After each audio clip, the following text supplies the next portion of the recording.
Okay, this face mask just has, you just need a few things for it. You need a 6-inch piece of pipe cleaner. You need one of these handy dandy little compression doohickeys, and a 54-inch shoestring, or just 2 shoestrings is fine too. If you have really long shoestrings, you can use those. And you need one 9 by 15-inch piece of fabric. To get started, I'm actually going to turn my fabric upside down, lay it down, and let's see, not like that either.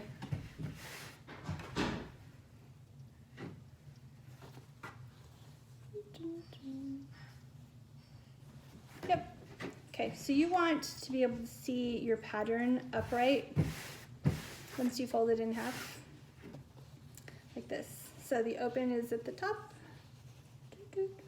and if you can see through your fabric, it should be 100% cotton. You want to be able to see right through. Since I don't normally sew, I'm not going to be using a lot of fancy schmancy terminology on how to do this. To get started with the actual project, you're going to need your ruler. Since 9 inches across, we're going to leave a 3-inch gap in the middle at the top so that we can have a place for the filter. That's also where we will turn the mask right side out once we've finished sewing all of the necessary components from this angle. So just 3 inches from each side. I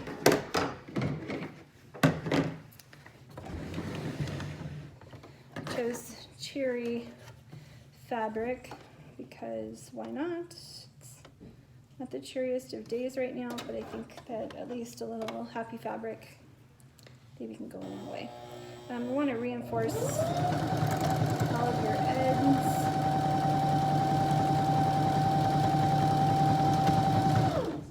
And I'm just going to leave my fabric in here and just move that right on down.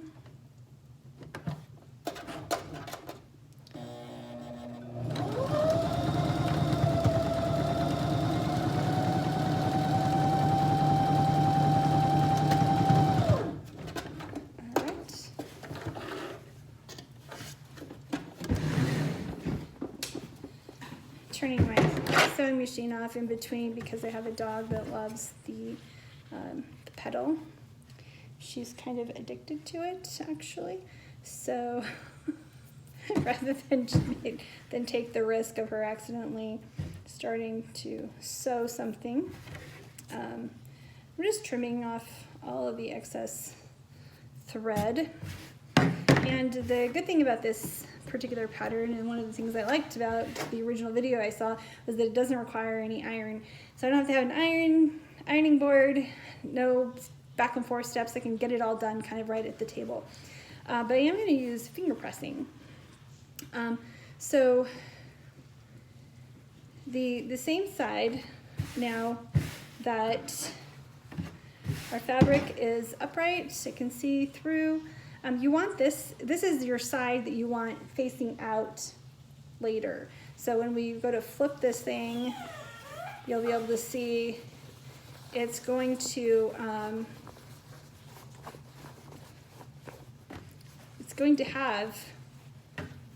be an upright thing. So we're not done with the other side yet, but I just thought I'd make sure you saw that if your pattern does have an up, then you want to make sure to include that.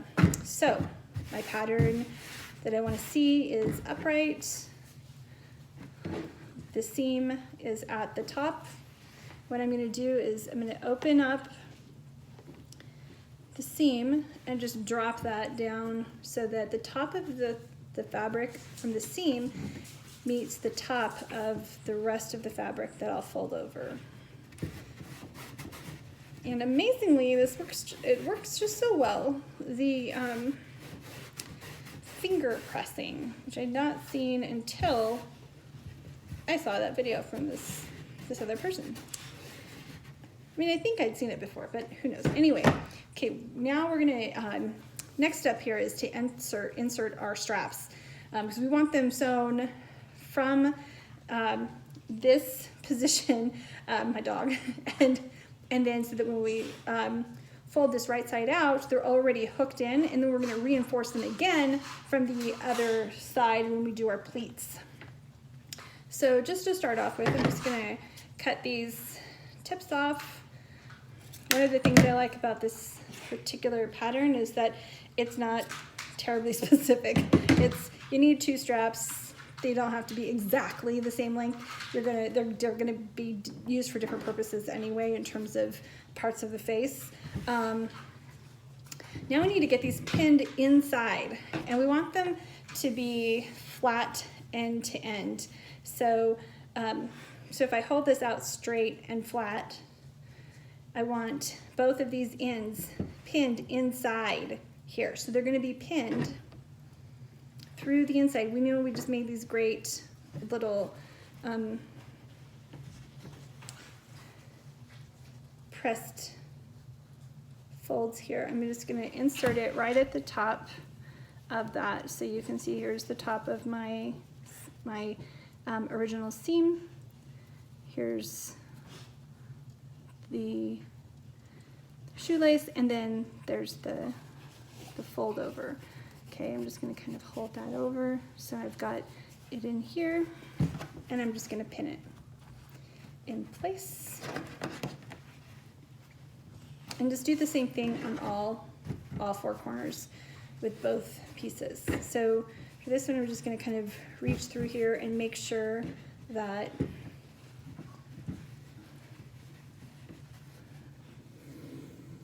my shoestring is flat all the way through. That way when I'm done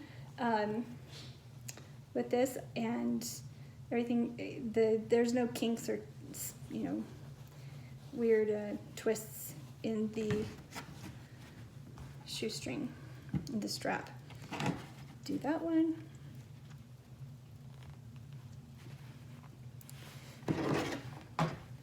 The same thing here.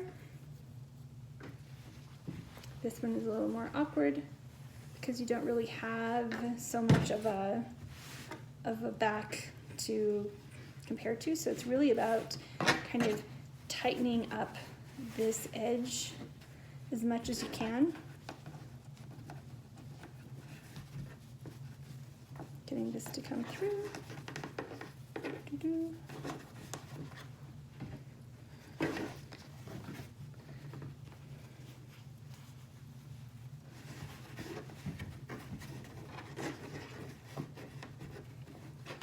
Okay, it's okay if it sticks out just a little bit, but you definitely want to make sure that it's at least to the edge.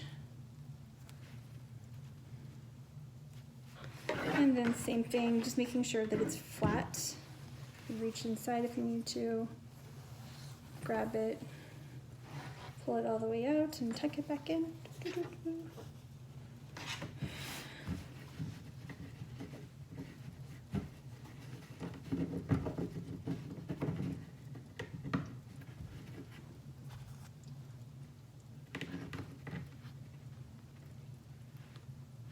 Okay, now it's more important at this stage to make sure all of your shoestrings are in the middle of the mask area, because you don't want to accidentally sew along the edge and get one of those in there. I've done it. It's not good. You have to go back and take it out. Okay, so now I'm going to sew again. This time I'm just sewing these 2 edges. Each edge, make sure again, reinforce the ends to really help secure the straps. And another 1/4 inch again from the edge.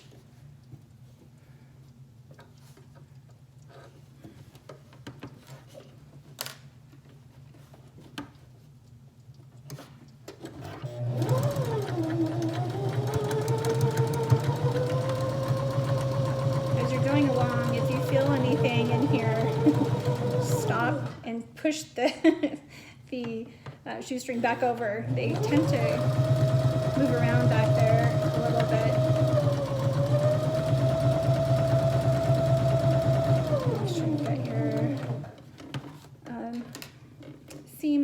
tucked in there.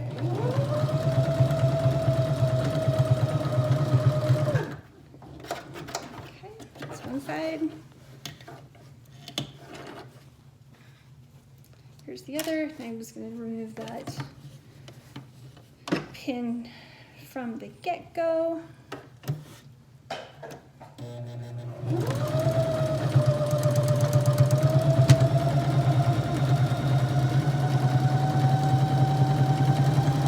Feeling along, making sure I don't feel any of the shoestring.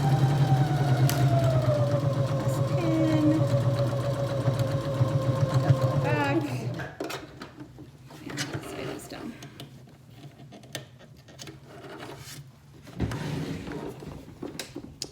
Okay, so now just again cleaning off the excess thread.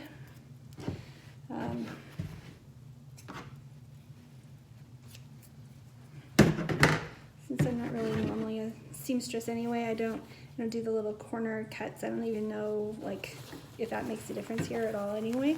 But the nice thing about having the shoestrings already sewn in is that the corners come out really nice and super quickly.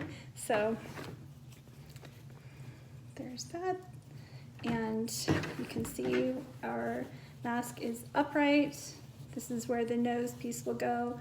You have your space right here for a filter, and your straps are already hooked on.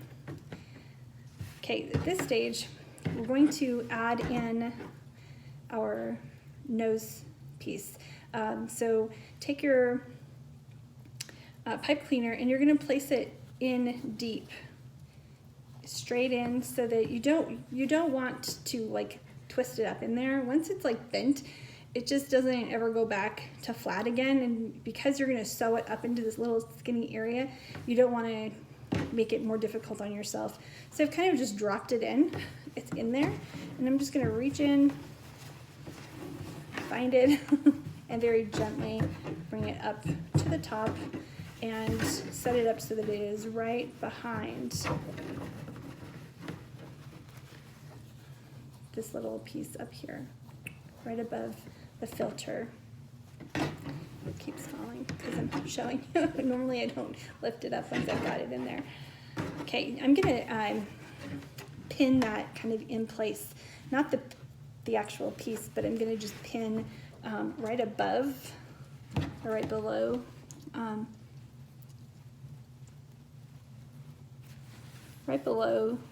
the pipe cleaner. So the pipe cleaner is right here, and eventually I'm going to put another pin here because I have done this before. I've accidentally sewn part of the filter pocket closed, and you don't want to do that, and you also don't want to run into the pipe cleaner. So this is where I differ from the person a little bit also in how it gets done, because I'm really impatient and I don't like to really measure. I'm not looking for precise. I'm looking for this will work because this is, it's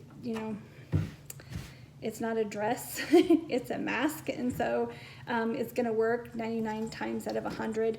And so normally you would measure along this edge and mark every inch, and then from every inch you would fold over ½ inch, and that's where your pleat would be. And then you go to the next inch, like the 3-inch mark, and you do that, and then the 5-inch mark and do that. So this is actually going to set it up so you have 3 pleats, and the top pleat, the top of that last pleat, lands just before where your pipe cleaner nose section is.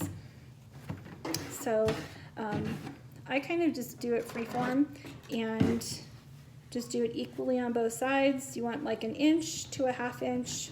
So 1 inch of fabric, fold it over ½ inch, and then laid down, and I'll show you what I mean by that. I'm going to pin this in place and do it on the other side as well.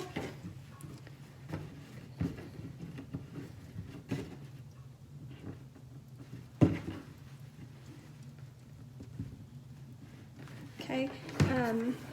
So you can see about 1 inch, about a 1/2 inch, and that's where I put that. And then I'm gonna do the same thing again by folding over about halfway. And pinning. This fabric was part of a fat quarter set for a quilt that came with a large centerpiece, and it has like the United States and all kinds of fun things about the United States. And this is got sunshine and little travel trailers and all kinds of cute little peppers, things like that in the whole set. And I thought it was so cheery. Plus, we can't travel so much right now, so I thought that was kind of also another fun thing about this particular set of, or like kind of set of fat quarters. And the fat quarters work really well because you can get 2 masks per quarter. And it's already kind of cut, and there's so many varieties all together. That's what kind of attracted me to it. So here you can see we've got our mask. This is essentially what it's going to look like once it's sewn. I'm going to sew from the bottom up and then over all the way and then down again. When I sew up, I'm going to sew up to the very edge because I want to reinforce this again. And then as I do my back stitch back down, then I'll go across from there. When I start over here, I'm going to start with the back stitch and then go forward all the way down.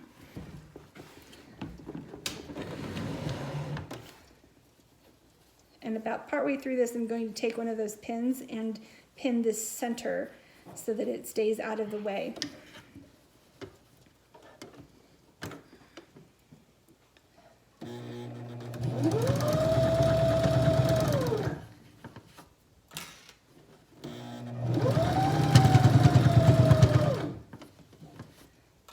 Pins. My mom used to sew a lot, so the sound of the sewing machine is always like been a really a good memory for me. Now I'm going to turn and I sew right along this edge, and I take one of these pins again and just kind of loosely pin open that filter pocket opening because I don't want to accidentally do it again. It's a horrible thing when you realize you've done that and the stitches are so tight, and I get too impatient. So I'm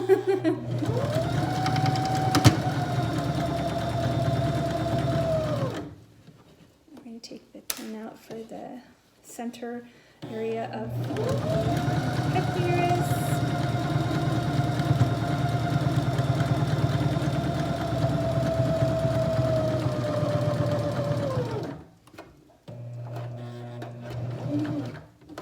Okay, that's about right. I'm going to turn, I'm going to back it up. I'm going to take that pin out now. The filter is safe and secure. I'm going to start with my backup on this corner. Go straight. Take out that first pin for the first pleat on this side. Kind of have to make some little adjustments sometimes to make sure the edges line up.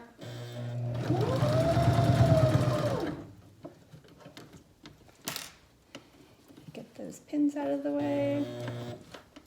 I'll probably do that one too. This is not exact science. Remember, you're sewing through a lot of layers right now, so just take it easy. Don't break a needle. Woo, okay. Whole table went moving. So now I'm just going to remove, again, excess. And now you have your mask. And this is the pocket, the nose piece right here. Then we just need to connect this. At this stage, if you just want to, if you want to avoid, if you don't have one of these, or if you just don't want to use one, you can always just cut these in half at this stage and use them as ties. They'll work like that too. To get them both in here at the same time, you just kind of connect, lay them one over the other, tighten that up. Ah! Don't drop it. And if you do, always have extras on your desk. Okay. You're just gonna squish it through. It does work. It just takes a little finagling, not much, and you'll see that you can pull them through. And at this stage, just go ahead and tie a little knot. Remember, these are shoelaces, so if later you decide, no, I really don't like this, or I think maybe I like it a little tighter, you know, not so much string hanging, or something like that, they're shoelaces. They're meant to be untied from mega knots, so they'll work great. Also, in this format, that it's less likely to get tangled with something in your washing machine. But all of this is totally washing machine usable. This is how you put on the mask. Loosen it up all the way. You shouldn't actually have to touch the mask other than just around the chin area maybe. It kind of just depends on how you put it on. I'm going to pull this right over my head. And from out here, without having to touch the mask, I'm just going to hold these, pull it over my ears, and I grab the very back and tighten. Each one tightens something different. This is the top one. Here's the lower one. I'm going to grab just around here. And again, tighten. It's all set. This isn't going to come off if you're doing any kind of activity, and it feels really good. It's not overwhelming or anything like that. If I want to loosen it up, I can do that. You don't have to have it on ultra tight. You can loosen it up down here, up here if you need to. And then to take it off, just reverse what you just did. And that's that. And it comes right back to looking like a mask. Good luck.